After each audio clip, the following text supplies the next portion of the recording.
asxaabay maanta sheeko ayaa idin hayaa. Ninkan waa uu bixi rabaa, gurigiisa ayuu kasii bixi rabaa. Naagtiisana meel bay u socotaa, laakiinse intuusan bixin ayuu wuxuu ka shakinayaa moobeelkan. Wuxuu arkaa fariin yar oo qoraal ah oo ay ku qoran tahay waa ku imaanaya ayay fariintu ku qornayd.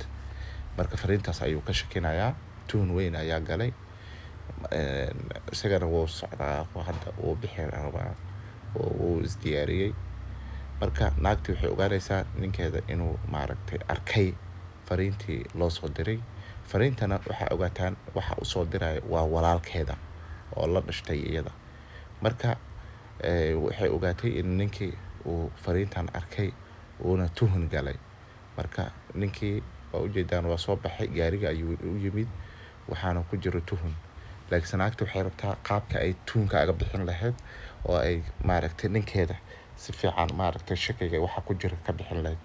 Wuxuu leeyahay waxay leedahay soo bax, waa ku wadayaa, waa meesha aan u socdo ayaan ku geynayaa. Laakiin wuxuu leeyahay maya, ma geynaysid, orod danaysa aad meesha aadaysid.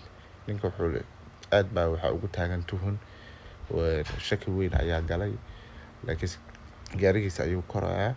Kadib haadka gaariga ama muraayadda wax laga arko ayuu wuxuu ka arkayaa mooto timid oo gaarigiisa gadaashiisa timid ayuu arkay. Ninkana waa ninkii gabadha la dhashtay waay. Soo u socday guriga ayuu sii galayaa. Marka ninka mootada ka degay oo gabadha la dhashtay, ninkan shakigiisa wuxuu isleeyahay maanta waxbaa kuu sii cadaaday. aad buu markuu arkay gabadhii, laakiinse wiilkii la dhashtay waa kuwan way isku yimaadeen. lacag bay farta ka saartay. Lacagtana waa lacag ay ka ballan qaaday ugu tala gashay. Ninka waa iska sabool, waxba ma haysto inuu wax ku qabsado. saas darteed marka hore waxay rabtay inay aado iyada oo u tagto lacagtaasi si wax ugu qabsado. laakiinse oday waa yimid, guriga ayuu soo gargaraacay, wayna shakinaysaa. waxay leedahay odaygaagaa soo noqday. laakiinse albaabka markuu furo waa isagii.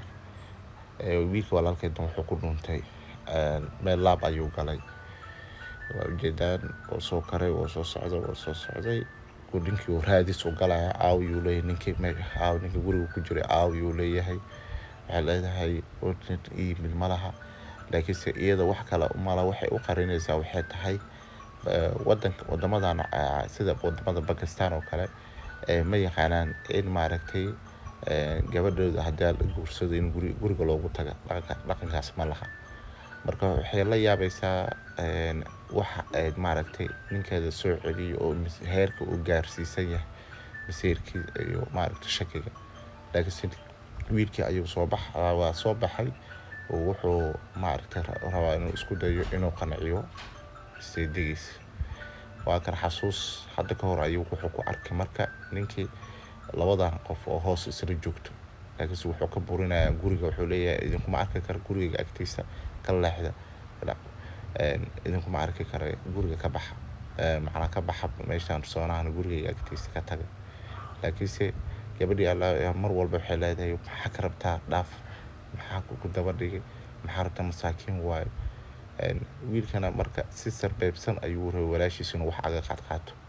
laakiinse ninkan ayaa ku xanaaqa. wuxuu leeyahay ma canaanan kartid, meeshaan iska joognaa, gurigaaga ku dhex jirnaa, waa qaldan tahay, annaga banaankaan taagana na dhaaf. gabadhii ayaa waxay leedahay iska dhaaf, dadkan waa iska masaakiin. laakiinse ninka wuxuu leeyahay maya, inta ma istaagi kartaan, ordaha meelahaas istaaga, gurigayga agtiisa ma istaagi kartaan. xasuustaasaa kusoo dhacda. waa kana ninkii gabadhii hadda la hadlaysa waxay leedahay maxaa dhacay, masaakiin waay, maxaa dadka saan ugu galaysaa. laakiinse wuxuu leeyahay shaqo malihida edabiyo meelahaas ma istaagaan. intaas wuxuu u sameynaa waxay tahay masiir darteed. waa masiir. laakiinse wiilkii markuu saan u soo baxay oo wuxuu isku dayaa saydigiisa inuu raaligareeyo oo u sheego arrimaha jiro. wuxuu ka raaligareynaa qaladka yar dhacay. wuxuu leeyahay anaga guryaha ma tagna, laakiinse waxa aan kaaga qarinayo aan u dhuumanayna waxay tahay inaan gabadha nalaga guurso gurigeeda aan tegin. saas darteed ayaan u dhuumanayn, ayaana kaaga qarinaa. haddana waxaan kaa rabaa inaad raali naga noqotid oo aan cafis noo samaysid. marka ninkii wuxuu leeyahay maadaama qaladkaaga aa qaadatay waan ku cafinayaa. gabadhan waxay aad ugu faraxday sida wanaagsan ee maaragtay walaalkeeda ula hadlay ninka ayay aad ugu faraxday. marka waa kana ninkiina raaligelintii hadda qaadanayaa oo wuxuu leeyahay hadaba qaladkaaga qaadatay aadaan ugu faraxsanahay waan maaragtay ka aqbalayaa. marka sidaas ayayna labadooda maaragtay hab isku siinayaan woona qaatay maaragtay aqbalaadii raaligelinta ahayd sidaas ayayna maaragtay isku raaligareeyaan. marka wax mar walba waxaa la hubsado hubsiimo hal gel baa la siistaa ogaada.